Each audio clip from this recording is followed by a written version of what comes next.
নমস্কার বন্ধু। Malay Mukhopadhyay, confederation of state government employees. বন্ধু, গতকাল রাত থেকেই আমাদের কাছে ফোন এসছে যে ইন্দু মালহোত্রা কমিটির রিপোর্ট আমরা পেয়েছি কিনা। আজকে সারাদিনও যারা ফোন করেছে, যাদেরটা ধরতে পেরেছি, তাদের বলেছি আমরা যে হ্যাঁ, আমরা তিনটে report, first interim report, second interim report এবং রেকর্ড অফ প্রসিডিং, এই তিনটে রিপোর্ট আকারে পেয়েছি।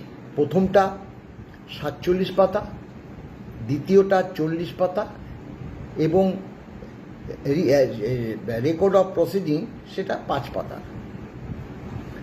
এখন সেই পরিপ্রেক্ষিতে সাংবাদিক বলুন বা অনেক কর্মচারী সমাজ বলুন, এটা সোশ্যাল মিডিয়াতেও ইন্দু মালহোত্রা কমিটির রিপোর্ট আজ সকাল থেকেই ঘুরছে, অনেকেই পেয়ে গেছেন। অনেক প্রশ্ন আমাদের কাছে আসছে রিগার্ডিং এই ইন্দু মালহোত্রা কমিটির রিপোর্টের পরিপ্রেক্ষিতে, কিন্তু আমাদের আইনজীবীরা বলে দিয়েছে যে এই রিপোর্টের পরিপ্রেক্ষিতে আমাদের উত্তর তৈরি করতে হবে। সেই উত্তর সর্বোচ্চ আদালতে আমাদেরকে জমা দিতে হবে। তাই তার আগে আমরা কোন রিপোর্টের পরিপ্রেক্ষিতে কি কথাবার্তা বলবো আগে থেকে, সেটা আমাদের বারণ করে দিয়েছে। অর্থাৎ যতক্ষণ না আমরা ওই 18 তারিখ যে মামলা আছে, সেই মামলা হয় ইন্দু মালহোত্রা কমিটির রিপোর্টের পরিপ্রেক্ষিতে কোনো বক্তব্য আমরা পেশ করব না। আপনারা ওখানে পড়লে পরে অনেক বক্তব্যের উত্তর পেয়ে যাবেন, কারণ আমরা এর আগে এইসব উত্তরগুলো বহুবার দিয়েছি। আমরা বলেছি 7-8 বার মিটিং করেছে ইন্দু মালহোত্রা কমিটি সরকারের সঙ্গে, আমরা একটা রিপোর্টও পাইনি। সেই পরিপ্রেক্ষিতে আমাদের আইনজীবী বারবার ইন্দু মালহোত্রা কমিটির কাছে মেল করেছে, হার্ড কপি পাঠানো হয়েছে, কিন্তু তার উত্তর আমরা পাইনি। এবার যে মামলাটা ছিল তাতে আমরা নালিশ জানানোতে সর্বোচ্চ আদালত, আপনারা জানেন যে 48 ঘন্টার মধ্যে রিপোর্টটা দেওয়ার কথা বলে, সে মতে আমাদের রিপোর্টটা দিয়ে দিয়েছে।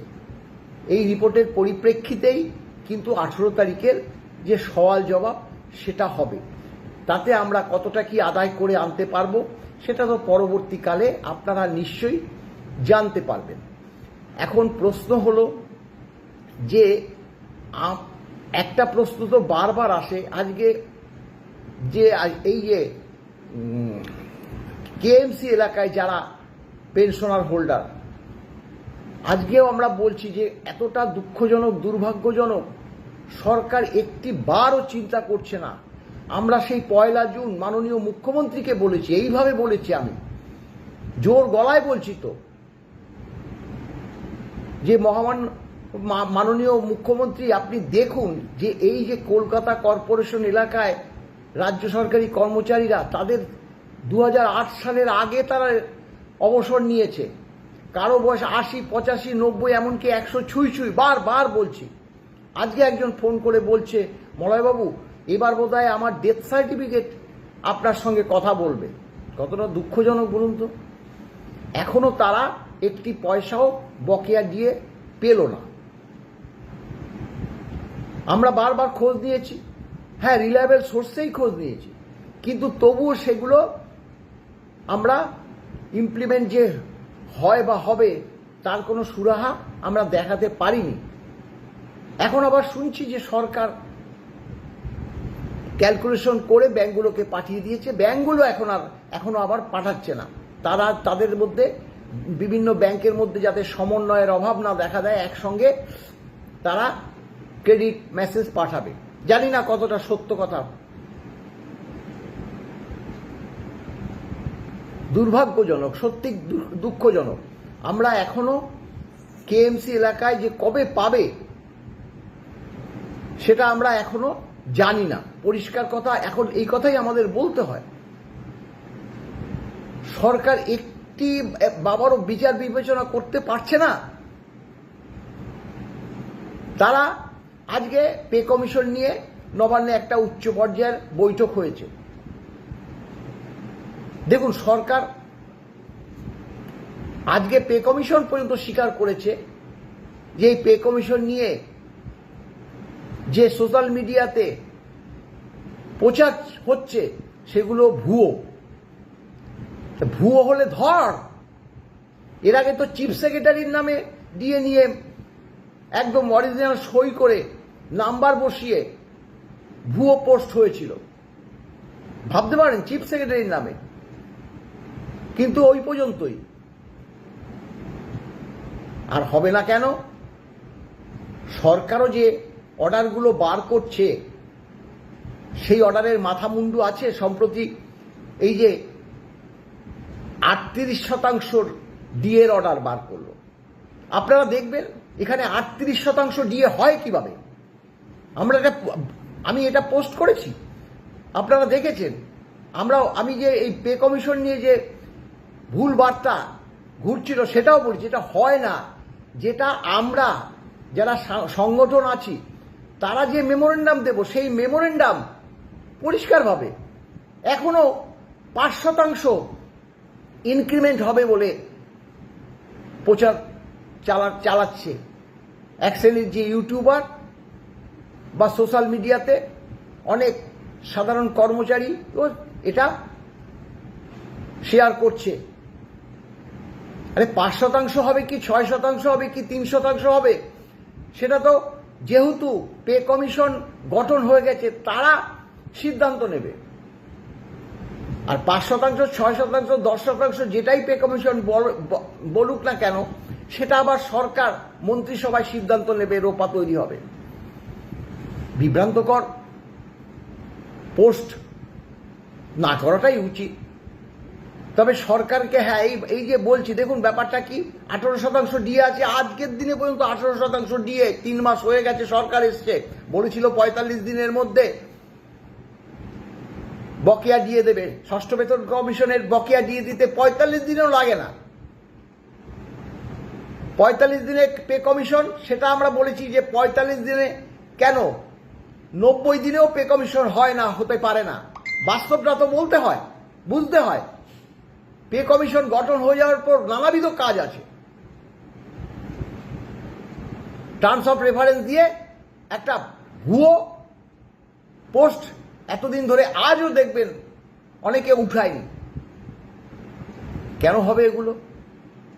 আমাদের 18% ডিএ, রাজ্য সরকার 20% ডিএ 1 অক্টোবর থেকে ঘোষণা করেছে। টোটাল হলো 38%। কিন্তু ওই অর্ডারটার মধ্যে 38% ডিএ সরকার ঘোষণা করলো। 38% ডিএ সরকার ঘোষণা, 3 বার 38% ডিএর কথা ওখানে অর্ডারটার মধ্যে আছে। কিন্তু আমরা যে এখন আজ পর্যন্ত 18% পাচ্ছি সেটা বলছে না। সরকার চালাকি করছে, সাধারণ মানুষকে জানান দিচ্ছে যে এই সরকার 38% ডিএ দিচ্ছে। না, বিগত সরকার 18% ডিএ দিয়ে গেছে, তারপরে তারা হেরে গেছে, চলে গেছে। সরকার 20%, তারপরে কন্টিনিউ দেয়নি। এপ্রিল মাসে 4% ডিএ একদম এক প্রকার না দিয়ে তারা সেই অক্টোবর মাসে চলে গেছে। সরকার কন্টিনিউ প্রসেস, বারবার বলেছি। তাই আমরা, যাই হোক, বেশি দূর যাব না। অনেকেই ফোন করছে রিগার্ডিং ইন্দু মালহোত্রা কমিটি এই বর্তমান সরকারের সঙ্গেও আর একটা মিটিং করেছে, সেটাও বলেছে। তার মধ্যে কি বলেছে সেটা তো নিশ্চয়ই আপনারা শুনেছেন। আমি আর ওই ইন্দু মালহোত্রা কমিটির বক্তব্যে আসছি না। আর তো কয়েকটা দিন, আজকে 11 তারিখ, 10 তারিখ হয়ে গেল, 18 তারিখ মামলা। এবং মাননীয় সঞ্জয় কারোল যে ওয়েবসাইটে আমরা দেখছি, তিনি 22 তারিখে অবসর নেবে। মামলাটার আর একটা গুরুত্ব আছে, যেটা হচ্ছে মামলাটা পার্ট হার্ট হয়েছে। পার্ট হার্ট হয়ে যাওয়ার ফলস্বরূপ আমরা জানি যে মাননীয় সঞ্জয় কারোল, মাননীয় পিকে মিশ্রের বেঞ্চ, ওই যে আর 4 দিন বাকি আছে, 18 তারিখের পরে 22 তারিখে তিনি অবসর নেবেন, আর এই 4 দিনের মধ্যে যদি আরও একটা কোনো শুনানি হয় তো ওই 22 তারিখের মধ্যেই হবে, অর্থাৎ মামলাটা সম্পূর্ণ হতে যাচ্ছে।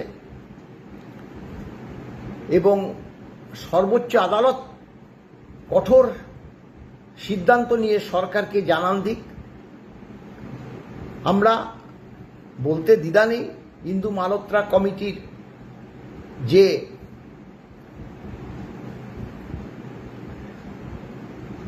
কি বলবো ভূমিকা মোটেও আমাদের কাছে ভালো লাগছে না। এখন দেখার যে 18 তারিখে কি হয়। ভালো থাকবেন, নমস্কার।